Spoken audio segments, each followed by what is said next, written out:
Bismillah, Assalamualaikum warahmatullahi wabarakatuh. Innal hamdalillahi nahmaduhu wa nasta'inuhu wa nastaghfiruh wa na'udzu billahi min syururi anfusina wa min sayyiati a'malina may yahdihillah fala mudhillalah wa may yudlil fala hadiyalah. Asyhadu an la ilaha illallah wa asyhadu anna Muhammadan abduhu wa rasuluh. Allahumma shalli ala Muhammad wa ala ali Muhammad kama shallaita ala Ibrahim wa ala ali Ibrahim wa barik ala Muhammad wa ala ali Muhammad fil alamina innaka hamidum majid.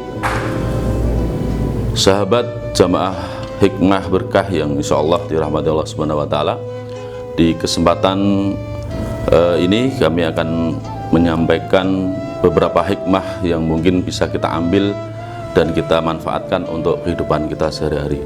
Allah Subhanahu wa taala sudah menciptakan kita sebagai makhluk yang sempurna. Laqad khalaqnal insana fi ahsani taqwim, yakni Allah sungguh telah menciptakan kita manusia dalam bentuk yang sempurna sekali, sehingga Allah memberikan fasilitas yang panca indera yang luar biasa, yakni panca indera yang berupa mulut. Sehingga dengan panca indera mulut ini beda dengan yang diberikan oleh Allah kepada binatang, karena manusia mampu menggunakan panca indera ini untuk kebaikan-kebaikan.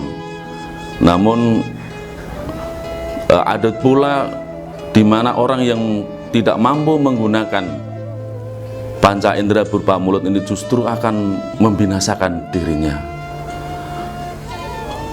Allah Subhanahu wa taala berikan kepada kita, yakni lisan.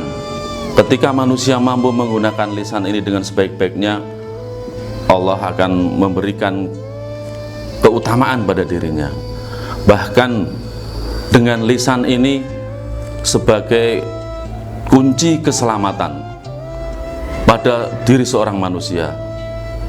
Dalam sebuah hadis, salamatul insan fi hifdzil lisan, keselamatan seseorang adalah terletak pada lisannya, sehingga lisan ini akan mengantarkan kepada seseorang kepada kebahagiaan, baik kebahagiaan dunia sampai kebahagiaan di akhirat kelak. Sahabat Jum'ah berkah yang insya Allah dirahmati Allah Subhanahu wa ta'ala, namun dengan penggunaan lisan yang salah pula, kita akan bisa membinasakan atau menyakiti hati orang lain, karena pada hakikatnya lisan adalah ibarat seperti binatang buas. Kalau binatang buas ini kita ikat, maka binatang buas itu akan menjaga kita. Namun sebaliknya, jika binatang buas itu kita biarkan, maka binatang buas tersebut akan menerkam kepada kita.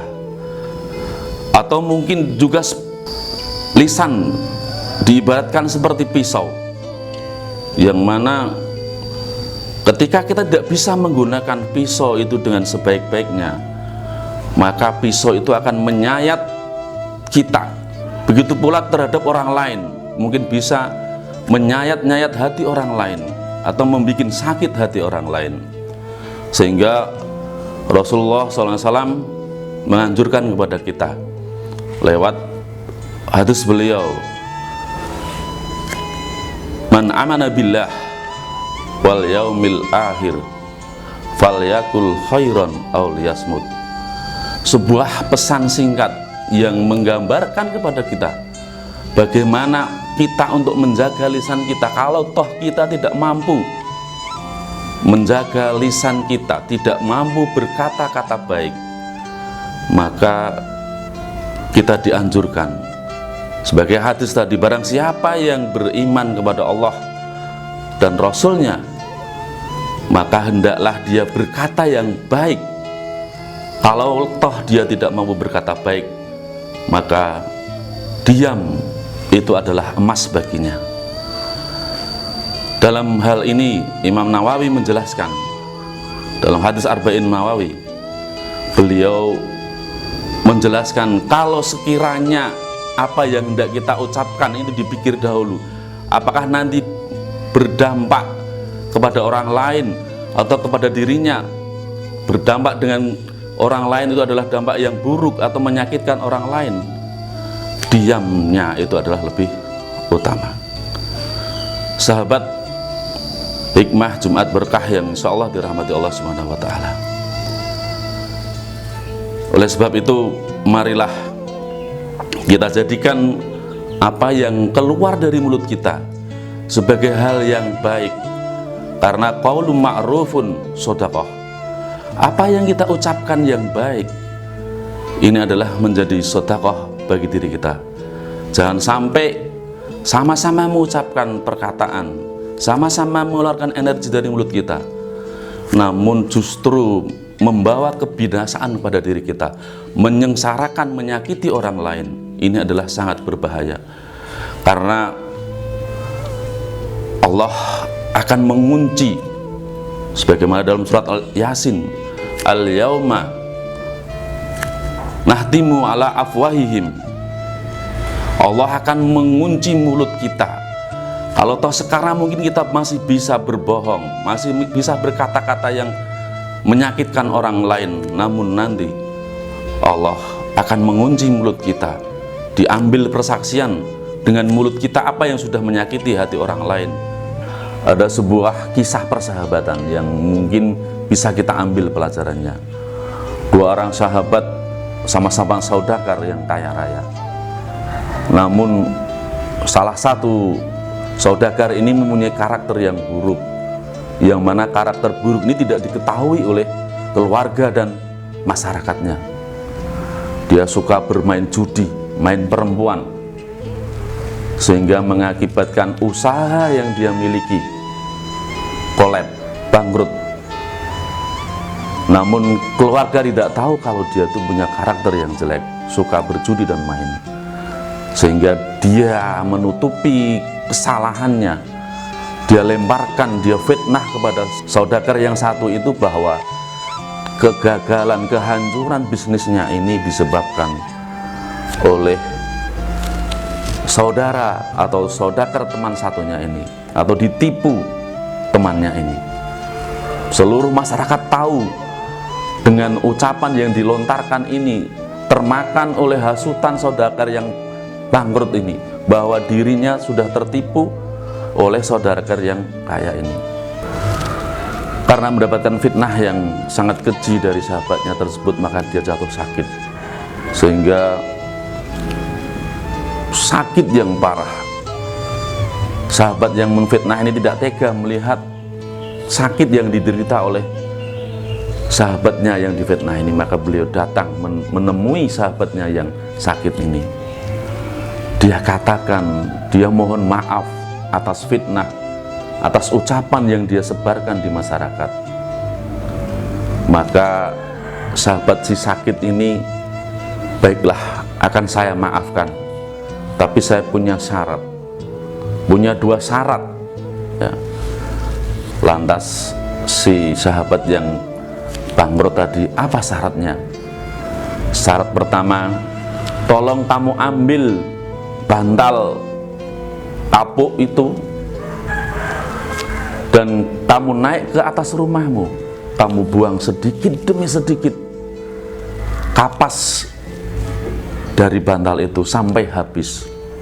Maka saudagar yang bangkrut ini melaksanakan pesan atau tuntutan dari saudagar yang sakit. Dia keluar rumah, ambil bantal, dia buang kapas seluruh bantal yang dia miliki. Setelah itu dia kembali ke tempat atau ke rumah saudagar yang kaya tadi. Dia bilang, saya sudah selesaikan permohonanmu yang pertama. Lantas apa permohonanmu yang kedua? Dia bilang, sekarang ambili seluruh kapas-kapas yang sudah kau buang sedikit demi sedikit, kau kumpulkan, tidak boleh ada satupun kapas yang tersisa. Maka saudagar yang bangkrut ini menangis. Dia bilang, saya tidak mampu mengambil seluruh kapas-kapas yang sudah saya buang.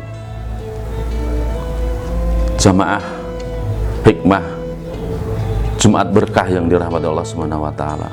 Begitu pula lah ketika kita dengan mulut kita mengatakan hal-hal yang kotor, menfitnah teman kita, maka sakitnya atau efeknya itu sangat panjang sekali dan susah untuk dikembalikan kebaikan pada dirinya. Untuk itu dari kisah ini marilah jangan sampai dengan mulut kita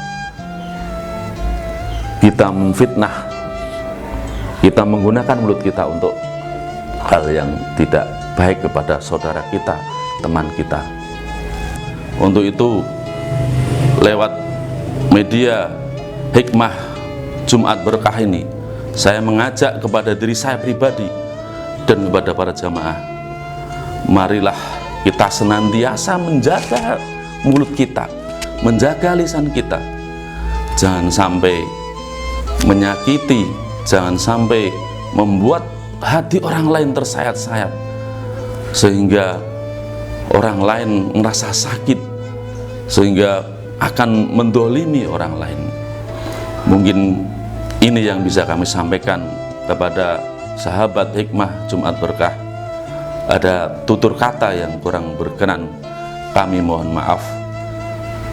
Apabila ada manfaatnya, ada kebaikannya, marilah kita terapkan dalam kehidupan sehari-hari, dalam berumah tangga, dalam bermasyarakat. Ini adalah sangat penting dalam menjaga lisan kita, sehingga akan terjadi sebuah keharmonisan, tidak ada saling mencela, tidak ada saling mencaci dalam sebuah rumah tangga, dalam sebuah organisasi. Ini sangat penting sekali.